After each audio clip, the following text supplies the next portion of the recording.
Monsieur le Président, mes chers collègues, ce budget annexe de l'aéroport d'Avignon fait cette année, peut-être plus que les autres, l'objet d'une attention toute particulière de la part de ceux qui sont attachés à cette infrastructure importante de notre région.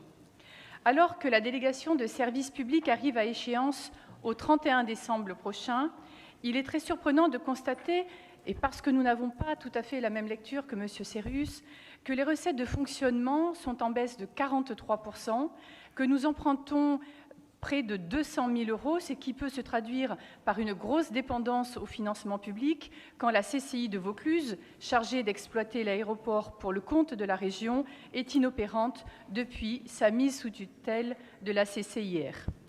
D'ailleurs, depuis 2022, il semble, malgré nos sollicitations, qu'aucun travail véritable de fond n'ait été fait sur cet aéroport, qu'on ne développe pas et qui finit par végéter tout doucement.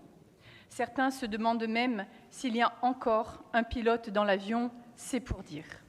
À presque 8 mois d'une nouvelle DSP, nous aimerions savoir quelle ambition la région a pour cet aéroport, puisque la question des exigences de diversification des recettes se pose sérieusement. Que compte faire la région afin de garantir un avenir à l'aéroport d'Avignon? Quelles sont, dans les grandes lignes, les orientations que vous souhaitez lui faire prendre? Il en va de la survie de cet outil de développement économique autant que de transport au cœur du 5e département le plus pauvre de France. Bien évidemment, nous allons voter ce budget primitif 2026, mais sommes inquiets et avons besoin, comme nombre de nos administrés, au rang desquels de nombreux acteurs de notre territoire, de réponses. Je vous remercie.